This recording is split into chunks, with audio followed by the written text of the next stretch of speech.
नमस्कार साथियों, जय हिंद। आप सभी का स्वागत है एग्जाम विद अरिहंत के ऑफिशियल यूट्यूब प्लेटफॉर्म पर।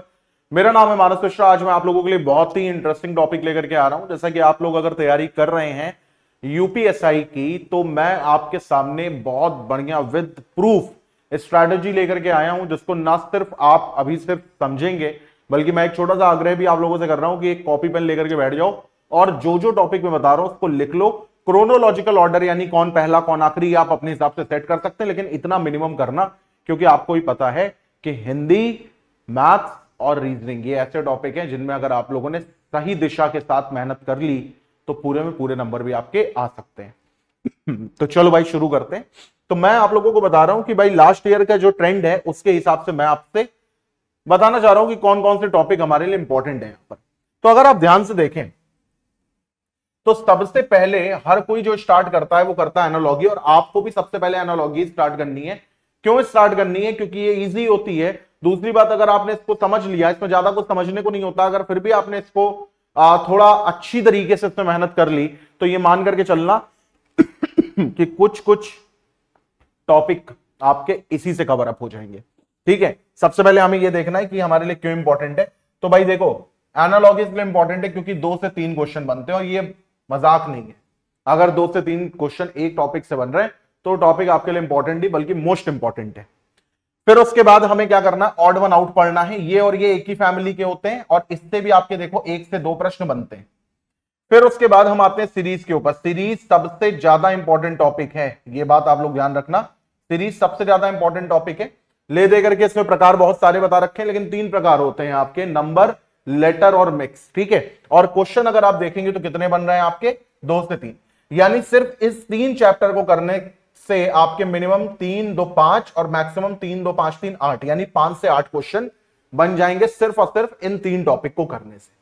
ठीक है, तो लाइन बाय लाइन आप लिखते रहना। उसके बाद अगर मैं आपको बताऊं यहां पर, तो आप देखेंगे यहां पर, तो अगला टॉपिक जो हमारे सामने यहां पर आ रहा है वो क्या है हमारा, तो वो है हमारा वर्ड फॉर्मेशन ऑफ टेस्ट। मैं इसको इजी कैटेगरी में रखूंगा क्योंकि ये भी बहुत इजी होता है और इससे भी 1-2 क्वेश्चन बनते हैं। ठीक है, तो कौन सा शब्द इससे बन सकता है, जैसे आपको मेटाफर दिया जाएगा, फिर पूछा जाएगा क्या फॉस्फेट बन सकता है, फॉर्म बन सकता है, पोटैटो बन सकता है, या मेटपॉट बन सकता है, या कभी कभी इसका उल्टा कि कौन सा नहीं बन सकता है। ठीक है, तो ये वर्ड फॉर्मेशन बहुत इजी होता है। फिर आपका अल्फाबेटिकल टेस्ट आता है। इसमें ले दे करके 2 से 3 नियम होते हैं, अगर उनको आपने सीख लिया तो आपके 1 से 2 प्रश्न तैयार हो जाएंगे आपके। और अल्फाबेटिकल टेस्ट में बच्चों को बहुत दिक्कत आती है, तो थोड़ी मेहनत वाला टॉपिक है, तो मैं स्टार लगा देता हूं कि इसमें जब भी मेहनत करना तो कायदे से करना, नोट्स वोट्स बना करके करना। फिर कोडिंग डिकोडिंग, ये टॉपिक टफ नहीं, बट ये टॉपिक आपसे प्रैक्टिस की डिमांड करता है, और ये 2 से 3 क्वेश्चन आपको करने ही करने हैं इसके भी। तो ये बढ़िया टॉपिक है। एनालॉजी अगर आपने ढंग से पढ़ी तो कोडिंग डिकोडिंग में आपके बहुत मदद करेगी, सीरीज में आपके बहुत मदद करेगी। ठीक है, चलो फिर अब यहां से हट जाते हैं। अब यहां से अल्फाबेटिकल रीजनिंग का काम खत्म होता है, अब आते हैं थोड़ा दिमाग लगाने वाले टॉपिक पे। तो एनालिटिकल रीजनिंग आती है आपके सामने, और एनालिटिकल रीजनिंग में अगर आप ध्यान से देखेंगे तो कौन कौन से टॉपिक आपके आते हैं, तो 2 टॉपिक आपके आते हैं यहां पर। एक आता है हमारा रक्त संबंध और एक आता है हमारा दिशा ज्ञान परीक्षण। तो रक्त संबंध जैसा कि आप देख रहे हैं कि इससे 2-3 प्रश्न बनते हैं, तो इसका मतलब ये इंपॉर्टेंट है। इसकी प्रैक्टिस आपको अच्छी तरीके से करनी है। कम से कम आपको इस टॉपिक के ऊपर 70 क्वेश्चन तक का लगाने हैं। 70 क्वेश्चन अगर आपने लगा लिए कॉन्सेप्ट सब सीखने के बाद, तो ये मान करके चलना कि टॉपिक आपको आ गया अच्छी तरीके से। फिर अगर हम बात करें यहां पे, तो हमारे सामने आता है डायरेक्शन डिस्टेंस। ये बेसिक टॉपिक के ऊपर होता है, 1 से 2 क्वेश्चन होते हैं। आप 40 से 50 क्वेश्चन भी इसके लगा लेंगे तो धीरे धीरे करके आपको समझ में आने लगेगा कि हाँ यार, ये इस तरीके से हमें करना होता है यहां पर। ठीक है, फिर आगे बढ़ते हैं। अगला टॉपिक देखो हमारा क्या आ गया, तो अगला टॉपिक हमारा आ गया क्रम में व्यवस्था यानी ऑर्डर एंड रैंकिंग। ये अच्छा टॉपिक है। इसकी प्रॉब्लम ये है कि ये बहुत बड़ा है। पहले ऑर्डर रैंकिंग के कॉन्सेप्ट देखेंगे, उसके 4-5 कॉन्सेप्ट होते हैं, 4-5 टाइप होते हैं। उसके बाद फिर आप रैंकिंग एंड सीक्वेंस में जाएंगे। तो ये जो है टॉपिक, ये एकमात्र ऐसा टॉपिक है जो आपसे प्रैक्टिस और कॉन्सेप्ट दोनों की डिमांड करेगा।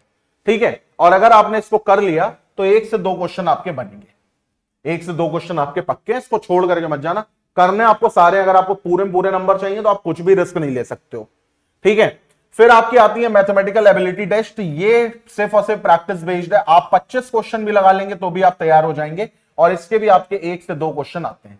ठीक है, चलो बॉड मास वाले क्वेश्चन इसी में से बनते हैं आपके। फिर आपका आ गया संकेत रिलेशनशिप एनालिसिस। ये इजी होता है। ठीक है, इसकी आपको प्रैक्टिस करनी है अच्छे तरीके से। 1 से 2 क्वेश्चन इससे ही बनते हैं, एक तो बनता ही बनता, अगर 2 बने ना बने। मैथमेटिकल रीजनिंग में जैसे गणितीय तर्क शक्ति हो गया, औसत निकालने वाली बात हो गई आपकी, सिक्के कौन से हैं, 50 पैसे के, 10 रुपए के, 2 रुपए के हैं, कुल वैल्यू इतनी बना रहे हैं, सभी बराबर बराबर है, बताओ 10 रुपए कितने सिक्के हैं, बताओ टोटल कितने सिक्के हैं। तो इस टाइप के क्वेश्चन अगर आप इनकी थोड़ी थोड़ी प्रैक्टिस एक एक बार कर लोगे तो आपका कॉन्सेप्ट जग जाएगा। कॉन्सेप्ट जग गया तो फिर आप इस टाइप के क्वेश्चन कर लोगे और ये आपको एज देगा। ई लिख रहा हूं मैं, ई का मतलब ये आपको एज देगा। एज का मतलब जहां मैक्सिमम बच्चे इस टाइप के क्वेश्चन छोड़ के आएंगे, अगर आप करके आएंगे तो वाकई आप उनसे थोड़ा ऊपर जाएंगे, और ये थोड़ा थोड़ा ऊपर करके आपकी रैंक आ जाती है। ठीक है, तो कहीं ना कहीं आप पे दबाव थोड़ा कम होता है अगर आपके रिटन में अच्छे नंबर आ गए। फिर समय क्रम परीक्षण आपका क्वेश्चन कैलेंडर और क्लॉक से आते हैं। छोटे छोटे कॉन्सेप्ट हैं, आप इनको भी प्रैक्टिस कर सकते हैं। ये प्योर प्रैक्टिस और कॉन्सेप्ट दोनों का खेल है ना, पहले समझोगे फिर प्रैक्टिस करोगे। फिर उसके बाद हमारा पासा आता है ना, तो 14 नंबर पे यानी कि जो इंपॉर्टेंट है, और ये बहुत ईजी होता है। पासा बहुत ईजी होता है, छोटे छोटे कॉन्सेप्ट होते हैं और एक क्वेश्चन हमेशा देखने को मिलता है, 2 तो नहीं लेकिन हाँ एक क्वेश्चन हमेशा देखने को मिलता है। ठीक है, फिर यहां पर ये आ गया अमूर्त विचारों पर वह प्रतीक तथा उनके स्थान संबंधों में सामंजस्यता की क्षमता। तो जैसे शब्द संख्याओं को पुनर्विन्यास कर पर आधारित, या फिर शब्द एवं संख्याओं के पुनर्विन्यास मतलब रीअरेंजमेंट करके है। क्वेश्चन पढ़ के भी समझ जाओगे, एग्जाम में आने से पहले कुछ छोटे मोटे क्वेश्चन इसके लगा लेना ताकि आपको समझ में आ जाए, है ना। बहुत ज्यादा इंपॉर्टेंट नहीं है तो मैं इस पे हैश लगा रहा हूं, स्टार तो खैर नहीं लगाऊंगा। ठीक है, स्टार माने इंपॉर्टेंट है तो मैं इस पे हैश लगाए कि बस आप एग्जाम से पहले थोड़ी सी प्रैक्टिस कर लेना। प्रॉब्लम सॉल्विंग बहुत बढ़िया टॉपिक है, बहुत इंटरेस्टिंग। आप क्वेश्चन करेंगे आपको मजा आएगी करने में, तो इसमें भी मैं हैश लगा देता हूं। ये भी बहुत मजबूत टॉपिक नहीं है, एग्जाम से 1 हफ्ता पहले 2 हफ्ता पहले जब आप कन्वीनियंट हो, आपको अभी लगाना आप अभी लगा लो। ठीक है, हैश का मतलब ये बस एग्जाम से पहले एक बार देख करके चले जाना, आपका काम हो जाएगा। एक क्वेश्चन बनता है इससे भी। फिर आते हैं भैया वेन डायग्राम के ऊपर। तो वेन डायग्राम भी बहुत ईजी टॉपिक है, सिर्फ और सिर्फ प्रैक्टिस बेस्ड है, तो इसके भी क्वेश्चन आप कर लेना। इसके कभी कभी 2 क्वेश्चन भी आ जाते हैं, वैसे एक तो आएगा पक्का लेकिन कभी कभी 2 भी आ जाते हैं, तो इसके थोड़ा ज्यादा क्वेश्चन लगा के जाना। एक तो आप इसके 1 मिनट में 10 क्वेश्चन लगा लोगे, तो अगर आप 100 क्वेश्चन भी लगाएंगे तो आपको 15 से 20 मिनट लगेंगे। तो 15 से 20 मिनट में आपको यह समझ में आ जाएगा कि अच्छा किस तरीके से क्वेश्चन पूछे जाते हैं, किस तरीके से नहीं पूछे जाते हैं। कई लोगों को इसमें बड़ी समस्या आती है सिलोजिज्म। मैं आपसे अनुरोध करूंगा कि पहले इसके सारे कॉन्सेप्ट को सीख लो और उसके बाद फिर उसको प्रैक्टिस करो, और इसकी 100 से ज्यादा क्वेश्चन की प्रैक्टिस करना, ताकि आपका सारा कंफ्यूजन खत्म हो जाए वहीं पर।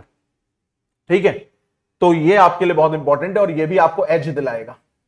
जहां पर कई लोग या तो नहीं पढ़ेंगे या तो गलत करके आएंगे, वहीं पर आप अगर इसको सही कर लिए और जल्दी कर लिए तो ये आपको एज दिलाएगा। एज माने एक्स्ट्रा एडवांटेज आपको मिलेगी इसमें।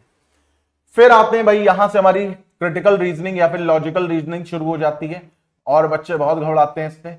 तो बिल्कुल इसका एक बार में आप नियम सीख जाओगे, उसके बाद इसकी प्रैक्टिस कर लेना, क्योंकि निष्कर्ष बहुत इंपॉर्टेंट है। निष्कर्ष से क्वेश्चन बनते ही बनते हैं। ठीक है, निष्कर्ष से आपके क्वेश्चन बनते ही बनते हैं। निष्कर्ष के बाद अगला जो टॉपिक आपको करना है वो है अजम्पशन।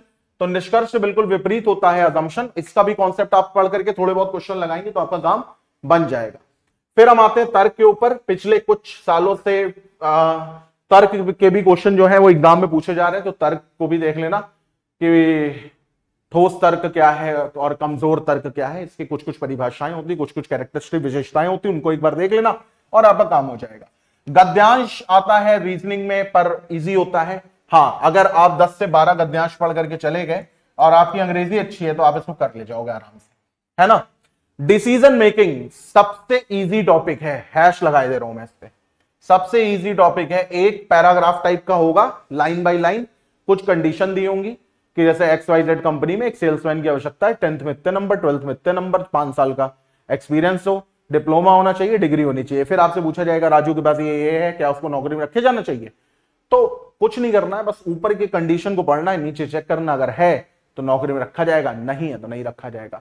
तो इसको कहते हैं डिसीजन मेकिंग। ठीक है, ये भी बहुत इंपॉर्टेंट है, एग्जाम से पहले आप प्रैक्टिस करके चले जाना, हैश लगाया इसमें। ठीक है, अब ये कौन सी एनालॉजी आ गई? तो ये आपकी भैया नॉन वर्बल वाली आ गई। ठीक है, तो आपके पास अरिहंत की बुक होगी, अरिहंत की बुक में जितने भी क्वेश्चन दिए उसकी प्रैक्टिस कर लेना, बस उससे ज्यादा नहीं आएगा। बीपी माने बुक से प्रैक्टिस कर लेना। फिगर क्लासिफिकेशन भी नॉन वर्बल है, आप बुक से प्रैक्टिस कर लेना, इससे बाहर से कुछ भी नहीं पूछा जाएगा। आकृति श्रृंखला भी आप बुक से प्रैक्टिस अपनी कर लेना, इससे बाहर से कुछ भी नहीं पूछा जाएगा। और बुक लेना हो तो अरिहंत की प्रीवियस ईयर वाली बुक लेना, उसमें सब कुछ दिया है डिटेल वाइज, आपको कुछ मटेरियल कहीं और से अरेंज करने की जरूरत पड़ेगी ही नहीं। फिर इसके बाद अगर हम बात करें यहां पर, तो आपका ये फिगर कंप्लीशन हो गया, एम्बेडेड फिगर हो गया, counting of figure. Counting of figure में कुछ कॉन्सेप्ट होते हैं, तो कॉन्सेप्ट तो नहीं बोलूंगा मैं इसको बोलूंगा रूल होते हैं, है ना। कुछ रूल होते हैं, वो रूल पढ़ लेना एक बार और उसके बाद उनकी प्रैक्टिस आप करना, ठीक है। तो ये सारी चीजें भी आप बुक से प्रैक्टिस कर सकते हो। सिमिलरली विजुअल मेमोरी ये बहुत इजी होती है, जैसे आपका दर्पण प्रतिबिंब हो गया, जल प्रतिबिंब हो गया, आकृति में बिंदुओं की स्थिति हो गई, जिसको डॉट फिगर सिचुएशन भी कहते हैं। ये सब 10-10 मिनट के कॉन्सेप्ट हैं। 10 मिनट कॉन्सेप्ट पढ़ने में 25-30 मिनट लगा लो आप क्वेश्चन सॉल्व करने में, 40 मिनट में एक एक टॉपिक आपका कवर अप होता जाएगा, ठीक है। तो बिल्कुल कमर कस लो, अभी बैठ जाओ, क्योंकि अभी बहुत कम लोग तैयारी में लगे हैं। Similarly paper cutting and folding, अगर यूं खोलेंगे तो मिरर इमेज आएगी, यूं खोलेंगे तो वाटर इमेज आएगी, है ना। डिपेंड करता है कहां से फोल्ड किया जा रहा है। तो छोटे छोटे इसमें भी सीएमटी लगता है ना। आप मेरा भी वीडियो देख सकते हो, मैंने आपको बताया है सीएमटी यानी कॉर्नर मेथड टेक्निक, जिसके थ्रू आपका काम बड़े आराम से हो जाएगा। फिर आपका आता है मेंटल एबिलिटी। अब ये एडिशनल एक टॉपिक बनाया गया है, इसमें कुछ है नहीं, तो सिर्फ और सिर्फ रीड करना है आपको। जनहित, कानून, शांति व्यवस्था, सांप्रदायिक, तो ये आपकी जीएस वाली मैम जो आपको बताएंगे भाई करने के लिए, वो कर लेना। पूछे रीजनिंग में जाते हैं क्वेश्चन, पर कितने पूछे जाते हैं? 1 से 2 पूछे जाते हैं, ठीक है, लेकिन प्रत्येक टाइप से, ये भी बात ध्यान रखना। तो ये जैसा आपको जीके जीएस वाली आपके मैम या सर बताएं, आप उस हिसाब से कर लेना, ठीक है। तो भाई एंड अप इस तरीके से करना चाहूंगा कि मैंने आपको टॉपिक बता दिया, कितने क्या वेटेज है ये बता दिया, किसके सिर्फ क्वेश्चन लगाने, किसके कॉन्सेप्ट भी पढ़ने, जिसमें कॉन्सेप्ट पढ़ना थोड़ा ज्यादा टाइम लगेगा, जिसमें क्वेश्चन लगाने थोड़ा कम टाइम लगेगा। तो कमर कस लीजिए, वैकेंसी आ सकती है कभी भी, और आ गई तो ये समझना कि फिर तो पूरी दुनिया तैयारी करेगी, आपको थोड़ा पहले से ही करना है, ठीक है। और इसके अलावा ये जो भी टॉपिक है आपके हर एग्जाम में काम आएंगे, ऐसा नहीं कि आपकी पढ़ाई कहीं वेस्ट हो जाएगी। आजकल का कोई भी बच्चा हो, कोई भी युवा हो, सिर्फ एक एग्जाम को लेकर के इतना कंसाइज नहीं रहता है, ठीक है। तो यूपी में वैकेंसी आ रही है, झारखंड में वैकेंसी आ रही है, बिहार में आ रही है, अभी आपका सीपीओ आ रहा है, हर जगह ये चीज आपके काम आएगी। सिर्फ और सिर्फ देर है तो आपके मेहनत करने की। तो कॉपी उठाइए, पेन उठाइए, मेहनत करिए, उज्जवल भविष्य आपका इंतजार कर रहा है। इसी के साथ इस वीडियो को मैं एंड अप करूंगा। Till then bye, take care, have a nice day. ईश्वर आपको हमेशा खुश रखे।